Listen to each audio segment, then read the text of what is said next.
નમસ્કાર મિત્રો, સ્વાગત છે તમારું ગ્લોબલ ગુજરાતી અપડેટમાં। આજે આપણે વાત કરવી છે કે 16 ઐતિહાસિક કરાર થયા છે ભારત અને જાપાન વચ્ચે, જેનાથી શેર બજારને અને સામાન્ય માણસોને શું શું ફાયદો થઈ શકે તેના વિશે આપણે ચર્ચા કરવી છે, પણ આપણી ગુજરાતી ભાષામાં। તો ચલો વધુ વાત ન કરતા શરૂઆત કરીએ।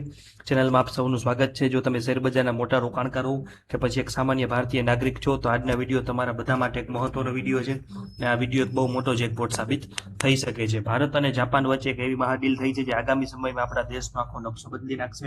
જાપાનના વડાપ્રધાન ભારત પ્રવાસ આવ્યા અને પીએમ નરેન્દ્રભાઈ મોદી સાથે મળી અને 16 ઐતિહાસિક કરારો એટલે કે એમઓયુ ઉપર સાઇન કરી દીધી છે। સાથે જ આર્ટિફિશિયલ ઇન્ટેલિજન્સ એટલે કે એઆઈ માટે પણ એક સુપર જોઈન્ટ સ્ટેટમેન્ટ પણ જાહેર કર્યું છે। હવે સામાન્ય લોકોને પ્રશ્ન થશે કે ભાઈ આમાં અમારો શું ફાયદો, અને માર્કેટવાળા પૂછશે કે કયા શેર રોકેટ બનશે। તો આજે એક જ વિડીયોમાં આપણે બંનેના જવાબ એકદમ સરળ ભાષામાં મેળવશું। એ આ વિડીયો જોયા પછી તમને સમજાશે કે આપણે 5 વર્ષમાં ભારતમાં નોકરીઓ, બિઝનેસ અને કમાણીના કેવા મોટા દરવાજા ખુલવાના છે। વિડીયો ખૂબ જ જોરદાર બન્યો છે, અત્યારથી જ લાઈક કરી દો અને આપણી ચેનલને સબસ્ક્રાઇબ કરી દેજો। ચાલો સૌથી પહેલા વાત કરીએ સામાન્ય લોકોની। તો આ ડીલ માત્ર કાગળ પરની વાતો નથી, પણ તમારા અને મારા જેવા સામાન્ય માણસોને જીવનને સીધી અસર કરવાની છે। કઈ રીતે ચાલો જોઈએ। તો પ્રથમ છે કે 1000 નવા બાયોગેસ પ્લાન્ટ, ગામડાઓ અને ખેડૂતોની કિસ્મત બદલાશે। Bharat Japan cooperative biogas for growth પહેલ દેશના ડેરી નેટવર્કનો ઉપયોગ કરી અને આખા ભારતમાં 1000 બાયોગેસ અને જૈવિક ખાતરના પ્લાન્ટ નાખવામાં આવશે।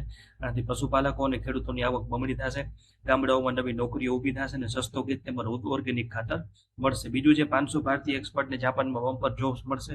જાપાનમાં અત્યારે ટેકનોલોજીના નિષ્ણાતોની ભારે અછત છે। આ ડીલ હેઠળ 2030 સુધીમાં ભારતના 500 ટોચના એઆઈ પ્રોફેશનલ્સને જાપાન મોકલવામાં આવશે, જે તેમને લાખોના પેકેજ સાથે ઇન્ટરનેશનલ કેરિયર બનાવવાની તક મળશે। નેક્સ્ટ જનરેશન મોબિલિટી ઉપર પણ ભાર દેવામાં આવ્યો છે। રેલવે, મેટ્રો, બુલેટ ટ્રેન અને હાઈવે અને એવિએશન ક્ષેત્રે જાપાન મોટું રોકાણ કરવાનું છે। આનાથી સામાન્ય લોકોને હાઈ ટ્રેક ટ્રેનો અને વર્લ્ડ ક્લાસ રોડ રસ્તાઓ મળશે, જેથી મુસાફરી સહેલી અને સમય બચાવનારી બનશે। અત્યાર સુધી આપણો દેશ દવાઓ બનાવવા માટે કાચા માલ એપીઆઈ માટે ચીન ઉપર નિર્ભર હતો, પણ હવે જાપાનની મદદથી આ કાચો માલ ભારતમાં જ બનશે।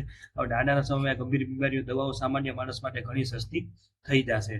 મિત્રો, હવે ટેકનોલોજી દુનિયા બદલાવા જઈ રહી છે। ભારતના ઇન્ડિયા એઆઈ મિશન હવે જાપાનની જેને પહેલે હાથ મિલાવ્યા છે। આઈઆઈટી બોમ્બે અને ભારત જેન ફાઉન્ડેશન જાપાનની મોટી સંસ્થાઓ સાથે મળી અને ભારતીય ભાષાઓ માટે ખાસ લાર્જ લેંગ્વેજ મોડલ એલએલએમ એટલે કે આપણું પોતાનું દેશી ચેટ જીપીટી જેવું સુપર એઆઈ સોફ્ટવેર બનાવશે।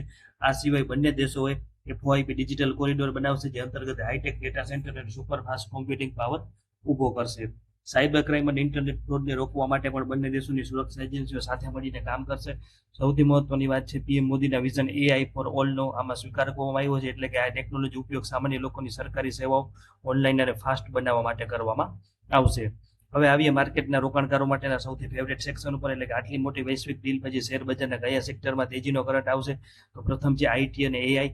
ભારત અને જાપાન વચ્ચે સોફ્ટવેર, એઆઈ રિસર્ચ અને ઇન્ટરનેટ સિક્યુરિટી માટે મોટા કરાર થયા છે। ભારતીય આઈટી કંપનીઓને જાપાન તરફથી કરોડો ડોલરના નવા પ્રોજેક્ટ અને ઓર્ડર મળવાના છે। આ ક્ષેત્રમાં ટોચના શેર છે ટાટા એલેક્સી, એલએનટી ટેકનોલોજી અને ટેક મહિન્દ્રા, ઇન્ફોસિસ અને વિપ્રો। બીજું છે ગ્રીન એનર્જી અને બાયોગેસ। સમગ્ર ભારતમાં 1000 નવા બાયોગેસ પ્લાન્ટ નાખવાની જાહેરાત થઈ છે। વધતા ક્રૂડ ઓઇલના સ્ટોરેજમાં જાપાન ઇન્વેસ્ટ કરશે। બાયોગેસ અને ક્લીન એનર્જી સેક્ટરમાં સુવર્ણ તક છે। આ માટે ટોચના શેર છે પ્રાજ ઇન્ડસ્ટ્રી। આ કંપની બાયોગેસ પ્લાન્ટ બનાવવાની ટેકનોલોજીમાં ઇન્ડિયાની નંબર 1 લીડર છે। ત્યારબાદ છે રિલાયન્સ, ગેલ, આઈઓસીએલ અને બીપીસીએલ તથા અન્ય આ સેક્ટરને લગતા શેરો। ત્રીજું છે સેમિકન્ડક્ટર અને ઇલેક્ટ્રોનિક્સ। તો આર્થિક સુરક્ષા કરાર હેઠળ સેમિકન્ડક્ટર અને ઇલેક્ટ્રિક વ્હીકલની એડવાન્સ બેટરીઓનું ઉત્પાદન ભારતમાં વધારવા ઉપર ભાર મૂકવામાં આવ્યો છે। જાપાન આમાં ભારતને ટેકનિકલ સપોર્ટ આપશે અને આ ક્ષેત્રમાં ટોચના શેર છે CG power, કાઇનેસ્ટેક, Dixon, Exide industry, અમારા રાજા અને મોબિલિટી। આગળ વાત કરીએ તો રેલવે, પોર્ટ્સ અને ઇન્ફ્રાસ્ટ્રક્ચર માટે પણ સમાચાર છે। નેક્સ્ટ જનરેશન મોબિલિટી પાર્ટનરશિપ હેઠળ જાપાનનું પ્રાઇવેટ ફંડ ભારતના railway, metro, bullet train, ports અને શિપબિલ્ડિંગમાં આવશે। આનાથી ઇન્ફ્રા કંપનીની ઓર્ડર બુક બમણી થશે। આનાથી RVNL, Ircon, Titagarh rail system, Adani port અને કોન્કોર્ડ જેવા શેરને પણ ફાયદો થઈ શકે છે। પાંચમું છે ફાર્મા અને ગિફ્ટ સિટી। તો દવાનો કાચો માલ એપીઆઈ બનાવતી કંપનીને જાપાનીઝ રોકાણનો મોટો ફાયદો મળશે। સાથે જ ગુજરાતના ગાંધીનગરમાં આવેલા ગિફ્ટ સિટી અને જાપાનની ફાઇનાન્શિયલ એજન્સી વચ્ચેના કરારથી ગિફ્ટ સિટીમાં જાપાનીઝ બેન્કો અને ફિનટેક બિઝનેસનો રાફડો ફાટશે। આનાથી ડીબીસ laboratories, Laurus labs, Sun Pharma અને ગિફ્ટ સિટીમાં મોટું નેટવર્ક ધરાવતી બેંકો જેવી કે એસબીઆઈ અને આઈસીઆઈસીઆઈ બેંકને ફાયદો મળી શકે છે। તો મિત્રો, જોયું ને કે આ ભારત જાપાન શિખર સંમેલન માત્ર બે દેશોની મુલાકાત નથી, પણ સામાન્ય માણસ માટે નવી નોકરીઓ, સગવડો લાવનારી અને શેર બજારના રોકાણકારોને માલામાલ કરનારી ઐતિહાસિક ક્રાંતિ છે। ભારત હવે સાચા અર્થમાં make in India for the વર્લ્ડના વિઝન સાથે ગ્લોબલ હબ બનવા જઈ રહ્યું છે। તમને શું લાગે છે આ 16 કરોડોમાંથી કયો નિર્ણય તમને સૌથી વધુ ગમ્યો અને માર્કેટના રોકાણકારોએ કયા શેરમાં દાવ લગાવવાના છે? તમારો જવાબ નીચે કોમેન્ટ બોક્સમાં જરૂર લખજો. જો તમને આ દરેક વર્ગની ઉપયોગી માહિતી આપતો અહેવાલ ગમ્યો હોય તો વિડીયોને લાઇક કરી તમારા મિત્રો, ફેમિલી ગ્રુપ્સ અને વોટ્સઅપ ગ્રુપમાં ધડાધડ શેર કરી દેજો. બિઝનેસ અને માર્કેટની આવી જ ગ્રાઉન્ડ લેવલની દેશી ભાષામાં અપડેટ આપણી ગ્લોબલ ગુજરાતી અપડેટને અત્યારે જ સબસ્ક્રાઇબ કરી લેજો. મળીએ છીએ બીજા એક વિડીયોમાં, પણ એક ખાસ નોંધ લેજો કે આ કોઈ ખરીદ વેચાણની સલાહ કે ટ્રેડિંગ ટિપ્સ નથી, ફક્ત જાણવા જોગ માહિતી છે. જોડાયેલા રહેજો. જય હિન્દ, જય જય ગરવી ગુજરાત. આભાર. અને આવા તમામ મહત્વના અપડેટ માટે ચેનલને સબસ્ક્રાઇબ ના કરી તો સબસ્ક્રાઇબ કરી લેજો. આભાર.